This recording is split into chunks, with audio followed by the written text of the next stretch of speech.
안녕하십니까. 출애굽기 32장입니다.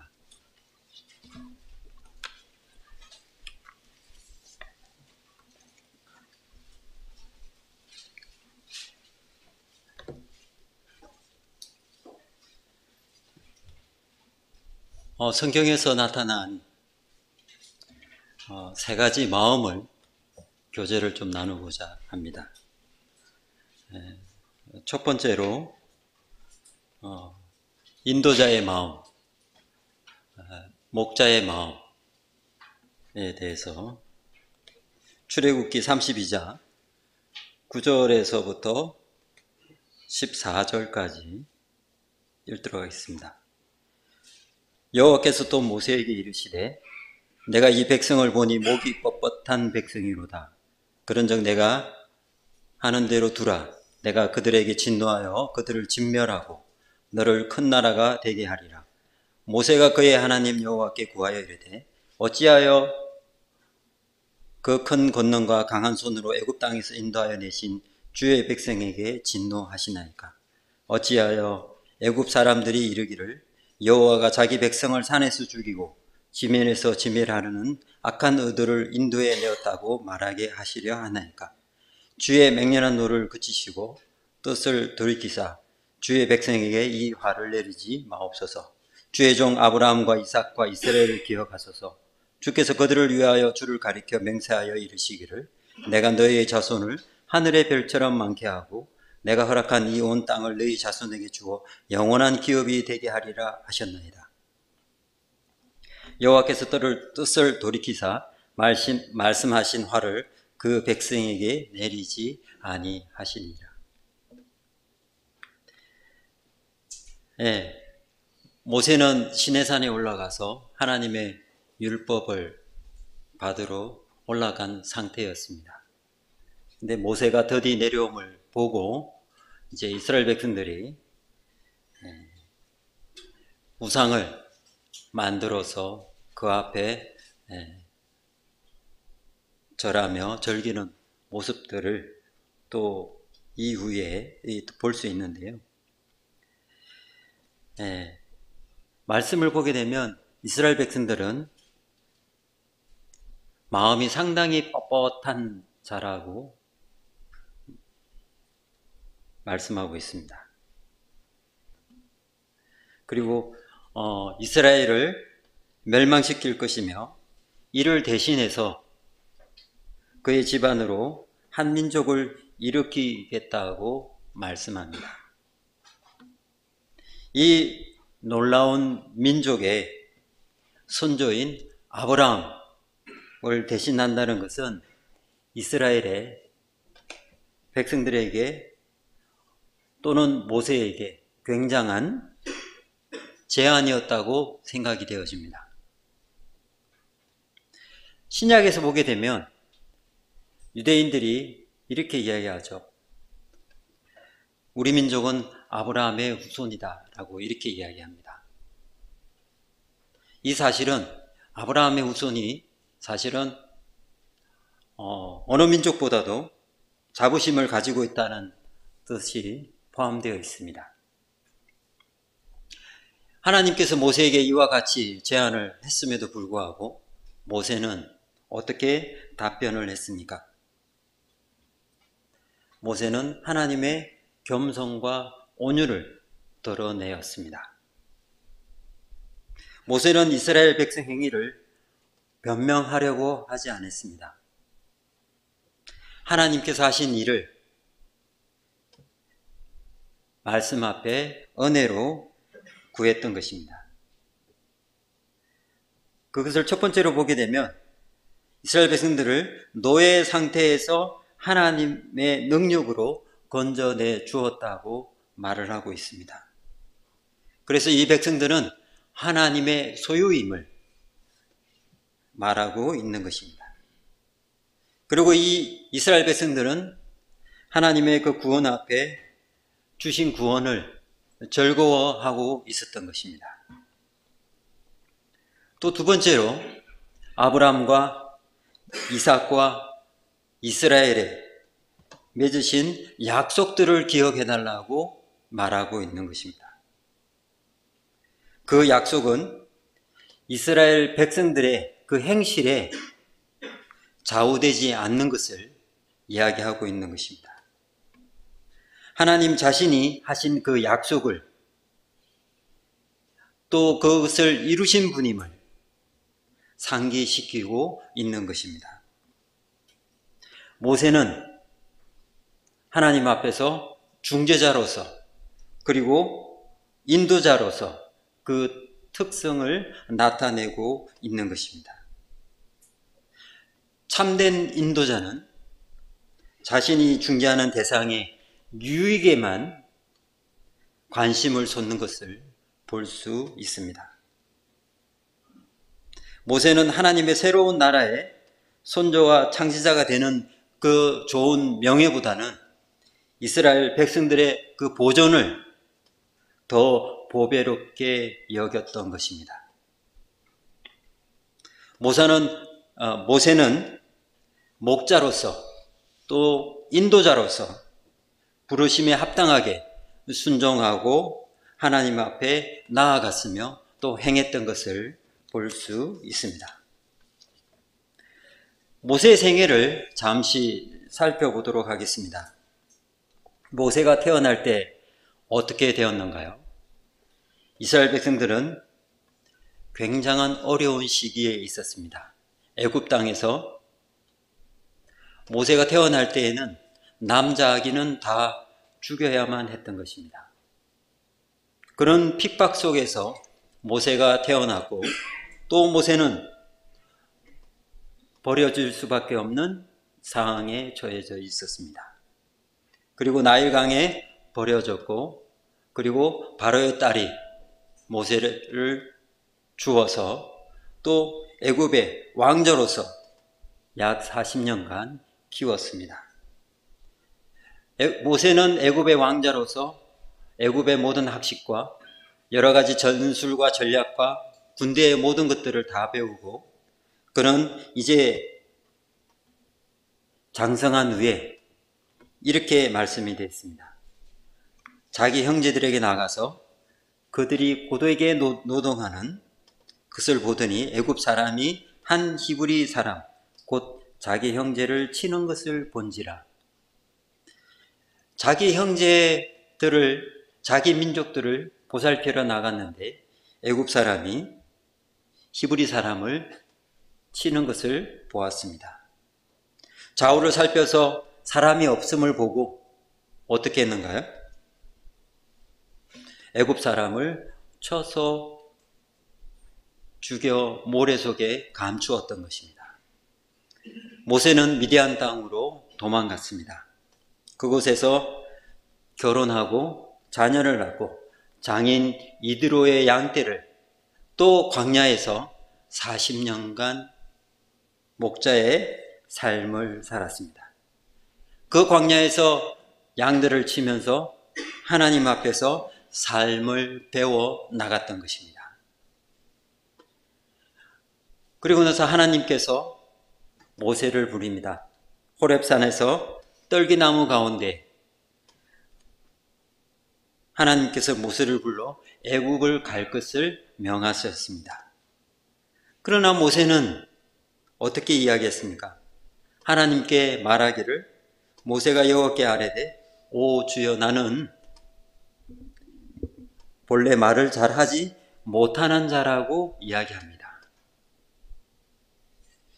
주께서 주의 종에게 명하신 후에도 역시 그러하니 나는 입이 뻣뻣하고 혀가 둔한 자라고 말하고 있습니다. 여호와께서 그에게 이르시되 누가 사람의 입을 지었느냐?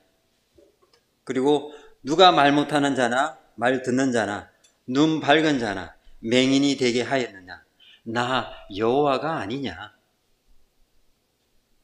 이제 가라, 내 입과 함께 있어서 할 말을 가르치리라. 이와 같이 모세에게 이야기를 합니다. 그럼에도 모세는 오 주여, 보낼 자를 보내십시오 라고 이야기합니다.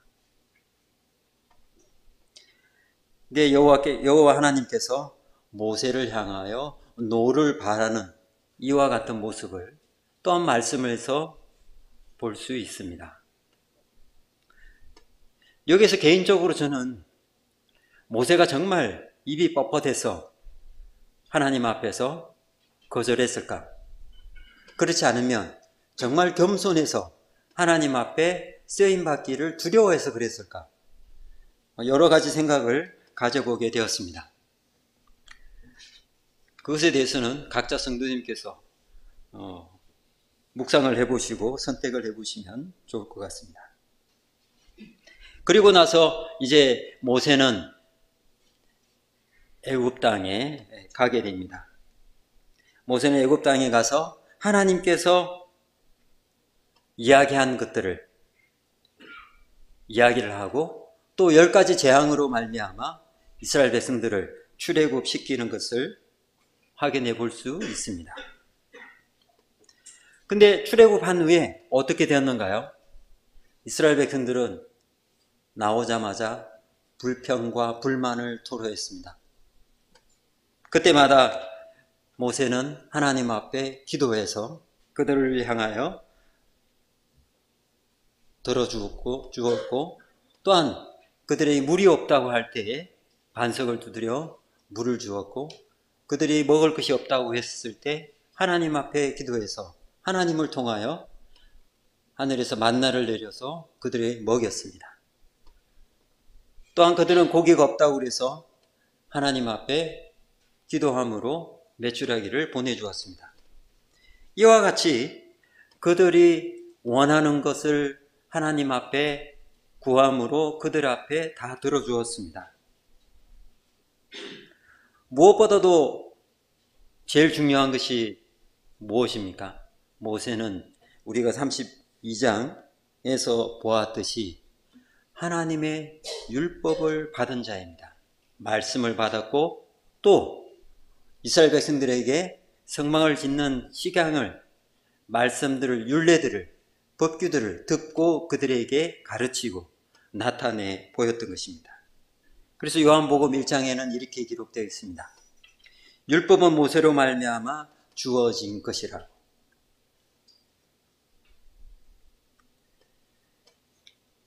그런데 이제 어떻게 됐습니까? 여기 말씀에서 나와 있듯이 이제 모세가 더디 내려옴을 보게 되었던 것입니다.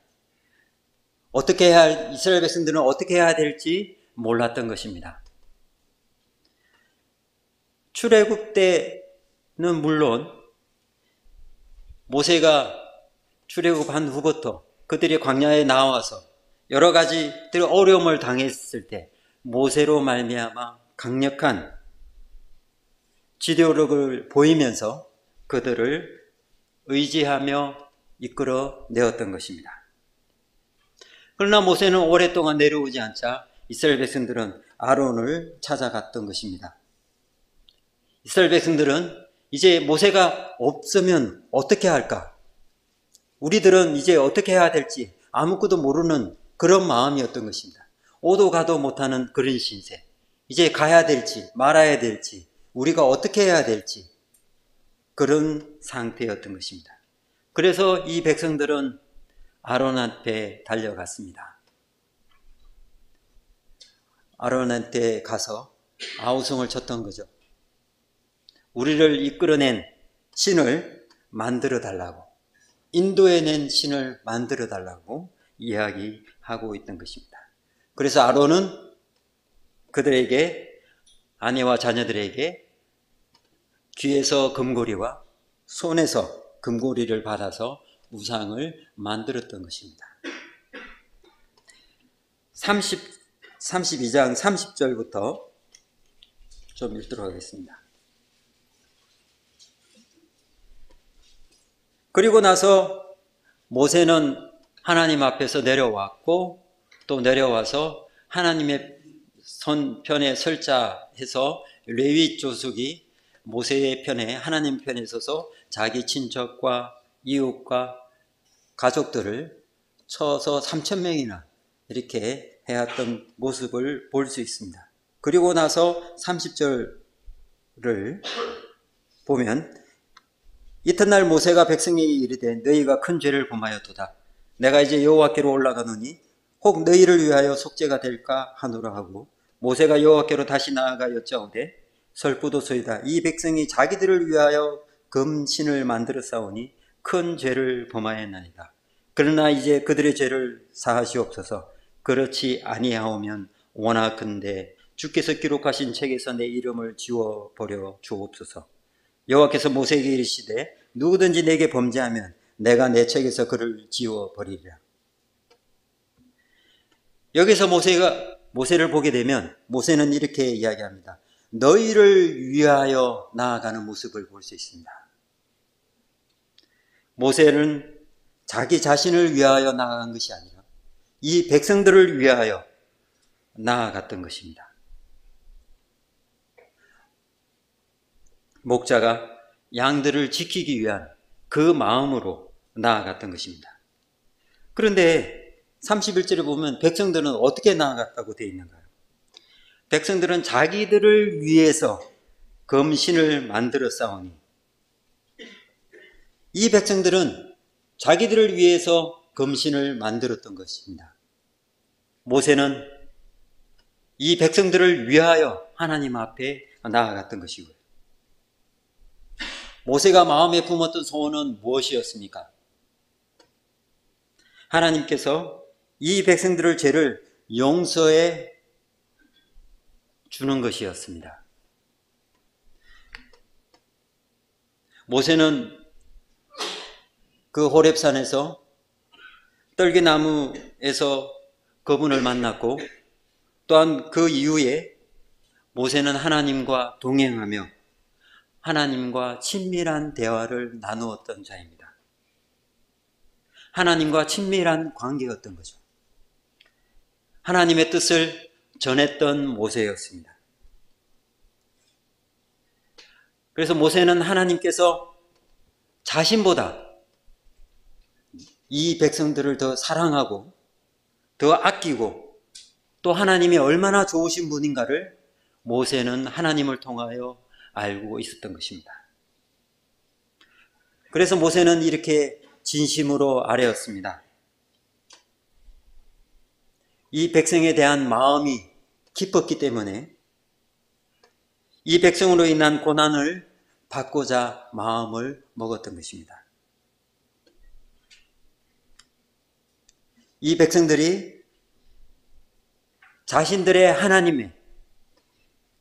하나님과 더불어 교제하기를 원했던 것입니다. 그리고 하나님과 함께 여행하면서 하나님을 섬기면서 하나님 앞에 거하기를 원했던 것입니다. 그래서 이 백성들은 하나님으로부터 용서함을 받기 위하여 모세는 이와 같이 말씀을 했습니다. 자기 이름이 하나님이 가지고 계신 책에서 없어져도 좋으니 제발 자기가 기도하는 이 기도를 들으시고 죄를 용서해 달라고, 주께서 기록하신 책에서 내 이름을 지워버려 달라고,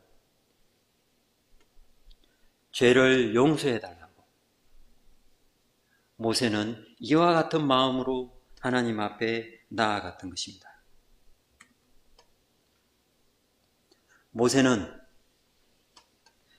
자신이 기도해 주는 사람들을 위해서 모세가 중요시했던 것, 그리고 포기할 수 없는 것들을 이들을 위해서 포기한다고 하나님 앞에 말을 했던 것입니다. 진정 백성들을 아끼고 사랑하는 인도자의 마음이었던 것입니다. 그리고 목자의 마음이었던 것입니다. 우리는 어떤가요? 우리는 이웃을 위해서 기도하게 될 때에 내 것을 포기하고 기도하고 그 기도가 응답되기를 원하시고 있는가요? 내가 가장 아끼는 것을 내어주고 그 기도가 이루어지기를 바라는 기도를 나를 위해서 하는 게 아니라, 내 가족을 위해서 하는 게 아니라 진정 사랑하는 형제 자매들을 위해서 이와 같이 기도하고 있으신가요? 이 말에 제가 찔림이 있습니다. 감히 그렇게 하지 못한다는 것을 고백할 수밖에 없는 자입니다. 그러나 모세는 이와 같은 마음으로, 인도자의 마음으로, 목자의 마음으로 나아갔던 것입니다. 자기에게 소중한 것들을 내어버리고 그들을 위해서 온전히 구했던 모세는 그 인도자의 마음과 목자의 마음으로 온전히 하나님 앞에 나아갔던 것을 볼 수 있습니다. 자기의 목숨과 영혼을 내건 하나님 앞에서의 피 맺힌 그 중보 기도를 생각해 볼 수 있는 것입니다. 성경에서 주께서 기록하신 책이라는 것은 우리 성도님들께서 다 잘 아시리라 생각이 됩니다. 이 생명책에서 지워버린다는 것은 감히 상상할 수 없는 일인 거죠. 이 생명책에 대해서 아시는 분들은 더 잘 아실 거라고 생각합니다. 어찌 감히 그 이름을 제할 수 있겠습니까?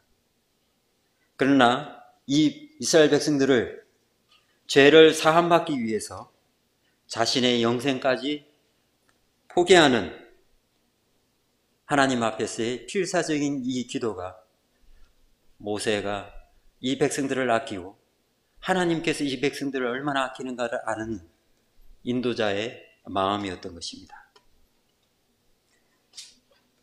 신약에서는 이렇게 말씀하고 있습니다. 너희 가운데 누구든지 높은 사람이 되기를 원하는 자는 먼저 너희를 섬기는 사람이 되어야 한다고. 또 너희 중에 어뜸이 되기를 원하는 자는 먼저 너희의 종이 되어야 한다고.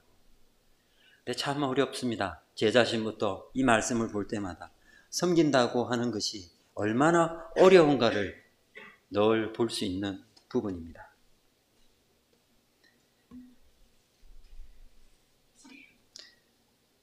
남을 섬기겠다는 겸손한 종의 마음을 지닐 때에 비로소 참된 인도자의, 지도자의, 그 목자의 올바른 모습을 볼 수 있는 것입니다. 두 번째로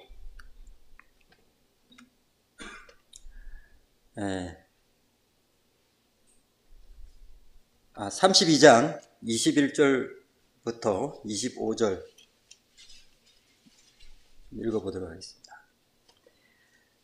가식적인 인도자를 이렇게 볼 수 있는데요. 아론의 모습입니다.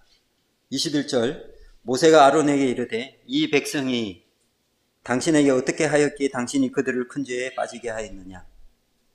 아론이 이르되 내 주여 노하지 맙소서. 이 백성의 악함을 당신이 아나이다. 그들이 내게 말하기를 우리를 위하여 우리를 인도할 신을 만들라. 이 모세 곧 우리를 애굽 땅에서 인도하낸 사람은 어찌 되었는지 알 수 없노라 하기에 내가 그들에게 이르기를 검이 있는 자는 빼내라. 한즉 그들이 그것을 내게로 가져왔기로 내가 불에 던졌더니 이 송아지가 나왔나이다. 모세가 본적 백성이 방자하니 이는 아론이 그들을 방자하게 하여 원수에게 조롱거리가 되게 하였습니다. 아론의 모습을 보게 되면 참으로 구차한 변명을 하는 모습을 볼 수 있습니다. 아론은 대놓고 이스라엘 이 백성들에게 책임을 떠넘기는 모습을 볼 수 있습니다. 지도자로서 책임을 회피하는 모습, 모든 잘못을 백성들에게 돌리는 모습, 참으로 안타까운 모습입니다. 게다가 금부치를 불 속에 던졌다고 했고 던졌는데 금송아지가 되었다고 거짓말을 합니다. 참으로 있을 수 없는 말들을 모세에게 이야기하고 있는 것입니다. 어떻게 해야 되는 거예요? 말씀에는 다듬고 새기고 주저하는 과정에서 이와 같은 이야기를 모세 앞에 했어야 되는데도 불구하고 검부치를 불 속에 던지니까 금송아지가 짠 나왔다고 자기의 모습을 회피하는 그런 모습을 볼 수 있는 것입니다. 이스라엘 백성들이 아론에게 나왔을 때에 그런 위협에 속절없이 나약한 모습을 보이는, 그리고 자기 자신이 저지른 잘못에 대해서 한사코 책임을 지려고 하지 않는 그런 모습이 참으로 안타까운 또 모습임을 볼 수 있습니다. 또 백성들이 잘못된 요구를 했음에도 불구하고 그대로 하도록 내버려 두었던, 아론이 함께 동조했던 그것을 내버려 둠으로 말미암아 이와 같은 악한 상황까지 이끌었던 이런 모습들이 아론이 진정한 인도자의 모습은 아니었다고 이렇게 생각이 되어지는 것입니다. 두 번째로 로마서 9장 1절을 보도록 하겠습니다. 전도자의 마음입니다. 복음 전하는 자의 마음을 살펴보도록 하겠습니다. 로마서 9장 1절 3절입니다. 내가 그리스도 안에서 참말을 하고 거짓말을 아니하노라. 나에게 큰 근심이 있는 것과 마음이 그치지 않는 고통이 있는 것을 내 양심이 성령 안에서 나와 더불어 정언하노니 나의 형제 곧 골육의 친척을 위하여 내 자신이 저주를 받아 그리스도에게서 끊어질지라도 원하는 바로다. 모세가 이 백성들을 구하기 위해서 그 생명책에서 내 이름을 지워버리라 라고 말했던, 그리고 사도 바울은 내 형제 골육 친척을 위하여 내 자신이 저주를 받아서 그리스도에게서 끊어질지라도 원하는 바로다. 진정 아름다운 전도자의 마음이며 복음 전하는 자의 마음임을 볼 수 있습니다. 사도 바울은 이방인들에게 복음을 전하고자 구별된 사도였습니다. 그는 자신의 친척들 이스라엘 백성들의 구원을 이루어지는데 자신이 그리스도에게서 끊어질지라도 그들이 구원받기를 소원하는 기도를 이와 같이 한 것입니다.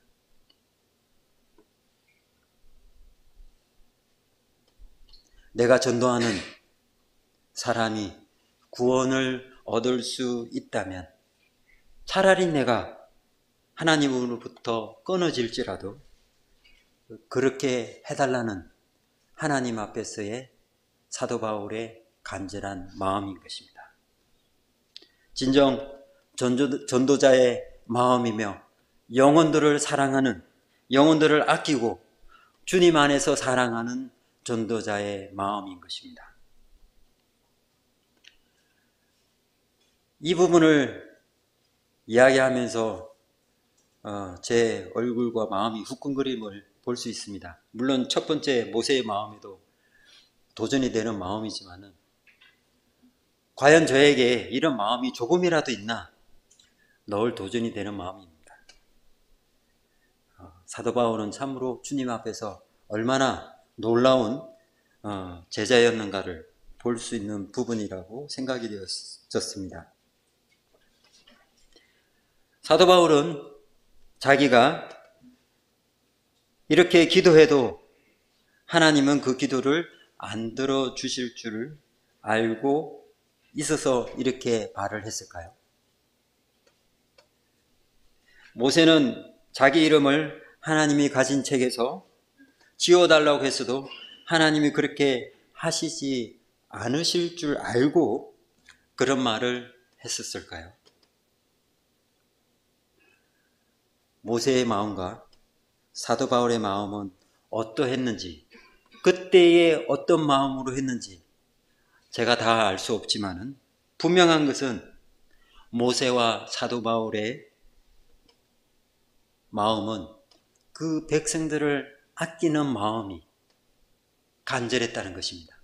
자기 친척과 복음을 전한 사도 바울은 자기 친척과 그 이스라엘 백성들이 그 영혼들이 구원받기를 간절히 원하는, 진정으로 아끼고 사랑하는 마음이 있었다는 것입니다.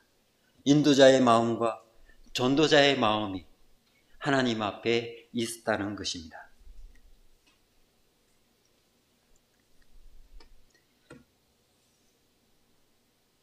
그런데 이런 부분들이 실제로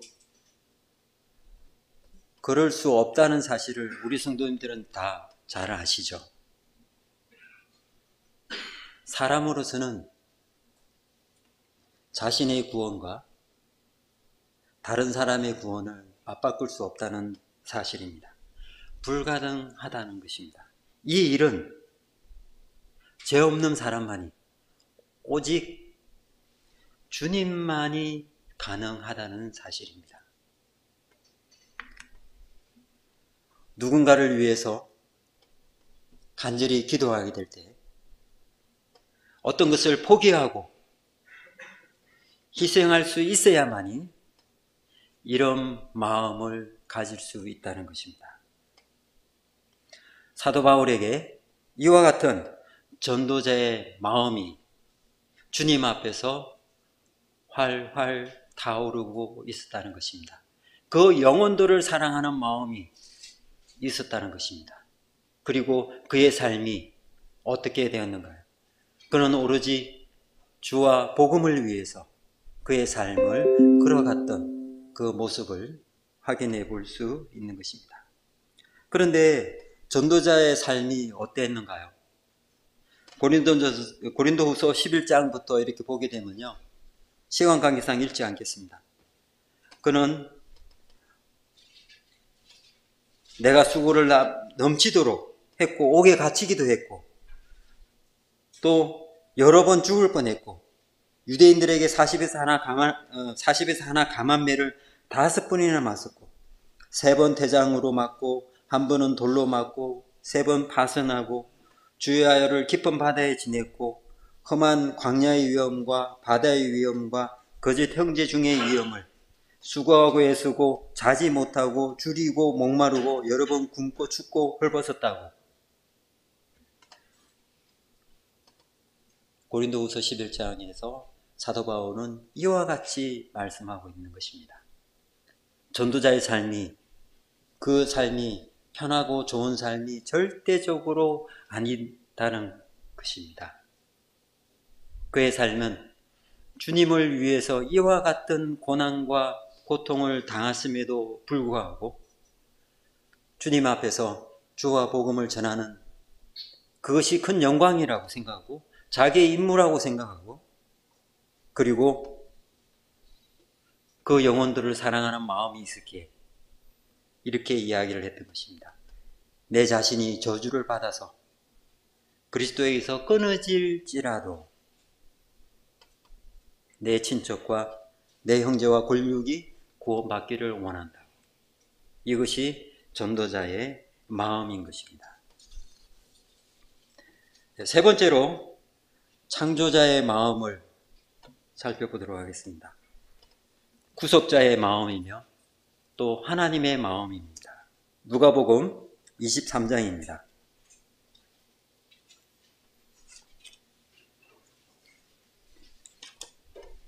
누가복음 23장 34절입니다.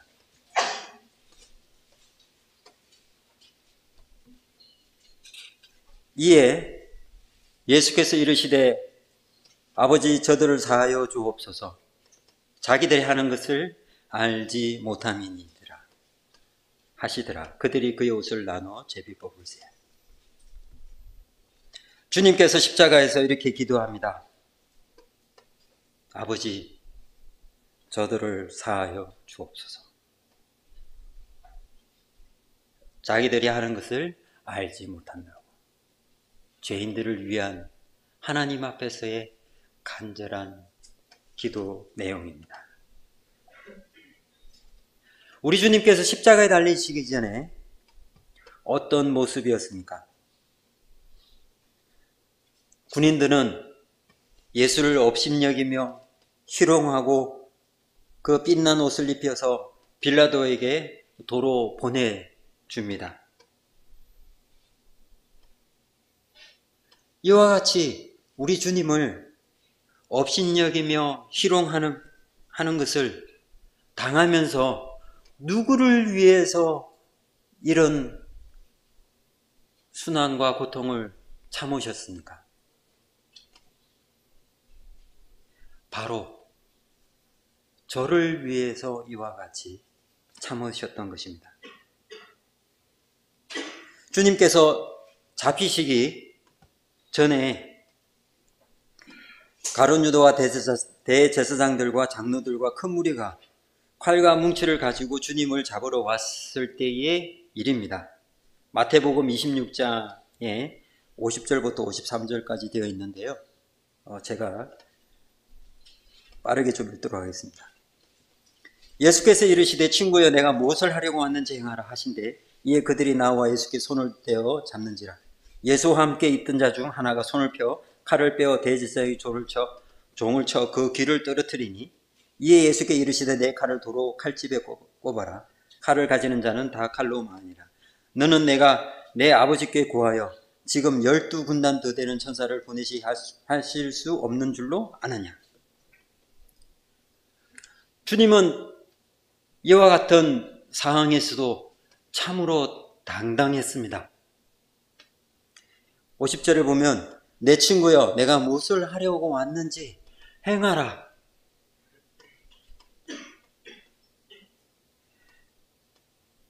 이들에게 조금도 비겁한 모습을 보이지 않았습니다. 그리고 충분히 우리 주님은 그들을 천사를 불러서 12군단 더 되는 천사를 불러서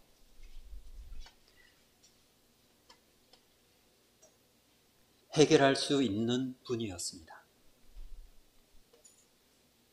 그러나 우리 주님은 하나님 앞에서 이와 같은 길을 가야 했기에 또 성경 말씀을 이루어야 했기에 하나님 앞에서 묵묵히 순종하며 또한 베드로가 제사장의 종 말고의 길을 쳐도 그 길을 다시 붙여주었던 하나님의 그 은혜를 나타냈던 주님이었던 것입니다. 또 우리 주님은 마가복음 4장 39절에 또 이와 같은 모습을 볼 수 있습니다. 37절을 보게 되면요. 큰 강풍이 일어나며 물결이 배에 부딪혀 들어와 배에 가득하게 되었더라. 예수께서는 고물에서 베개를 베고 주무시더니 제자들이 깨우며 이르되 선생님이여 우리가 죽게 되은 것을 돌보지 아니하시나이까 하니 예수께서 깨어 바람을 부지시며 바다들어 이르시되 잠잠하라 고요하라 바람이 그치고 아주 잔잔해졌더라. 우리 주님은 자연을 다스리시는 분입니다. 우리 주님은 창조자의 마음을 가지신 분입니다. 그래서 이 창조의 모든 세계를 말씀으로서 해결하신 분이십니다. 이 하나님을 우리 주님은 충분히 같이 있었으면서 이와 같은 능력을 가지고 있었던 분입니다. 어느 누가 이와 같이 바람과 그 바다를 잔잔케 할 수 있는가요? 창조자만이 할 수 있는 것입니다. 이것을 지은 자만이 친히 할 수 있는 능력을 가지신 것입니다. 그리고 우리 주님이 또 이 땅 가운데 계셨을 때 어떻게 됐습니까? 병든 자가 주님 앞에 나와왔고 또는 죽은 자를 살려내셨으며 주님 앞에 나와서 고침을 받으려고 하는 모든 자들에게 주님께서는 그들에게 다 고쳐주고 나음을 입게 했던 것입니다. 그런데요, 이 병 고쳐주는 과정이 우리 이현생님도 지금 사고가 나서 지금 이제 안 하시지만은 나아가는 과정이 있는 것입니다. 뼈가 부러졌어요. 그러면 기부스를 했습니다. 그러면 그것이 나을 때까지 이제 기다리는 겁니다. 그리고 기부스를 풀면 그 근육이 약해져서 재활 치료를 해야 되는 거예요. 근데 우리 주님은 어땠습니까? 나아라고 이야기했을 때 주님 앞에 나와서 주님의 말씀을 듣고 했을 때 그 과정이 없이 완전한 치유가 이루어졌던 것입니다. 이게 창조자의 마음인 것입니다. 우리를 만드신 하나님의 능력인 것입니다. 근데 우리 주님은 또 어떤 고통을 당했는가요? 이사야서 53장에서 보게 되면 그는 우리의 슬픔을 짊어졌습니다. 우리의 질고를 당했고요. 고난을 당했다고 기록하고 있습니다. 그가 또 찔림은 우리의 허물 때문이라고, 그가 상함은 우리의 죄악 때문이라고, 그가 징계를 받음으로 우리를 평화를 누리게 했고 채찍에 맞음으로 우리는 나음을 받았도다 라고 말씀하고 있습니다.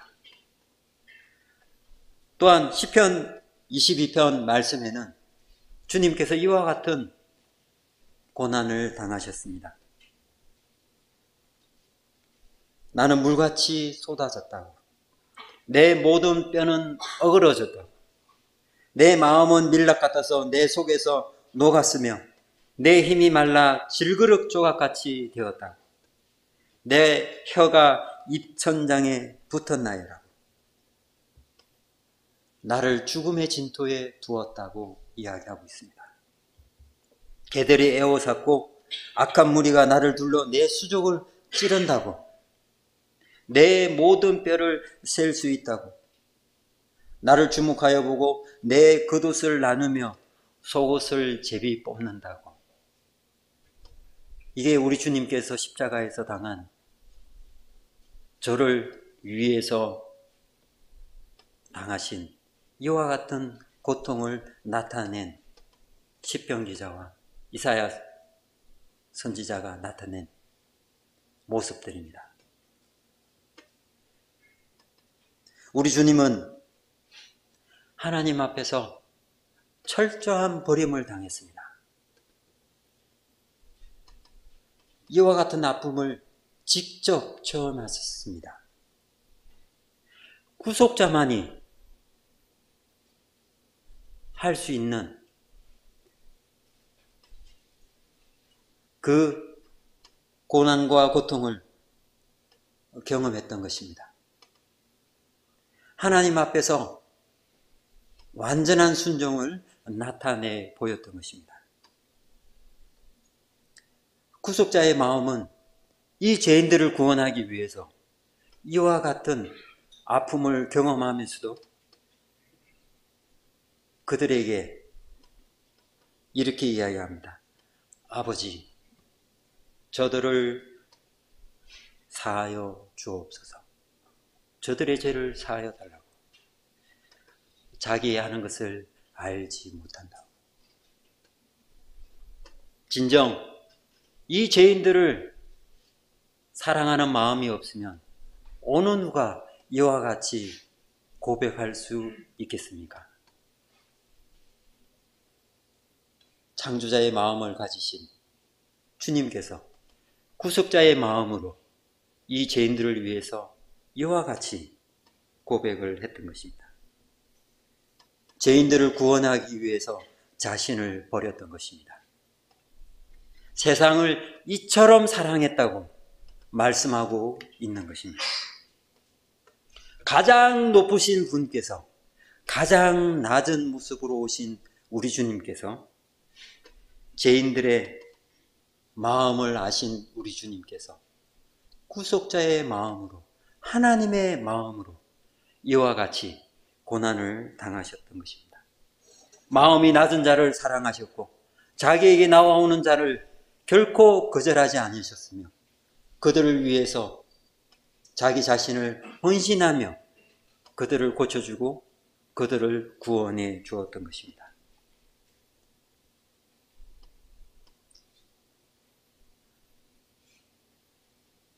우리 주님께서는 이들을 위해서 자기 자신을 희생하기를 원하고 원했던 것입니다. 그리고 자기 자신의 모습을 하나님 앞에 드리기를, 창조자의 마음으로 구속을 이루기를 간절히 원했던 것입니다. 하나님의 뜻을 온전히 이루신 분이 바로 주 예수 그리스도이신 것입니다. 인도자의 마음과 전도자의 마음과 구속자의 마음, 이런 마음들이 하나님의 사랑을 알지 못하고는 경험할 수 없다는 것입니다. 감히 이런 말을, 내 이름을 생명책에서 제하여 버리라고, 내가 주님 앞에서 저주를 받을지라도 이들이 구원받기를 원한다고, 그리고 우리 주님께서 저들의 죄를 사하여 달라고 이와 같은 말을 할 수 있는 것은 바로 하나님의 사랑을 알고, 그리고 자기 자신을 주님 앞에 온전히 드리며 주님께서는 아버지 하나님 앞에 온전한 순종을 보였을 때에 이와 같은 말을 할 수 있는 것입니다. 영혼들을 사랑하는 마음이 없으면 절대로 할 수 없는 말이라는 것입니다. 하나님의 사랑 안에서, 우리 주 예수 그리스도 안에서 영혼들을 사랑하고 아끼고 나타내 보이게 될 때에 이와 같이 고백할 수 있는 것입니다. 스데반이, 사도행전 7장에 보면 스데반이 성령이 충만하여 이와 같이 이야기합니다. 주여, 이 죄를 그들에게 돌리지 말라. 성령이 충만한 가운데 하늘을 바라보고 주님께서 서신 것을 바라보았을 때 자기를 해하는 그들을 향하여 이 죄를 그들에게 돌리지 말라고 고백할 수 있는 것입니다. 우리가 주님 안에서 우리의 삶이 성령의 충만함이 되어야 된다는 사실을 볼 수 있는 것입니다. 고린도전서 2장 16절 보도록 하겠습니다.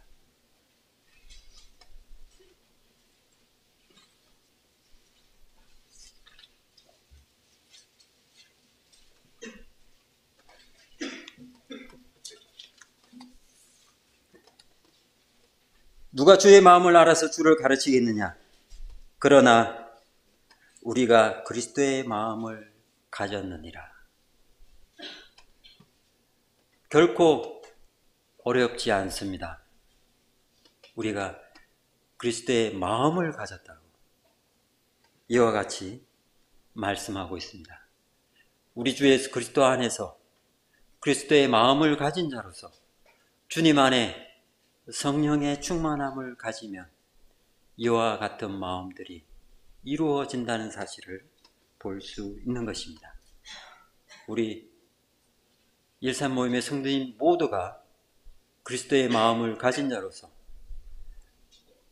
인도자의 마음과 전도자의 마음과 구속자의 마음을, 주님의 마음을 함께 가지길, 그리고 이 마음으로 함께 나아가기를 간절히 바랍니다.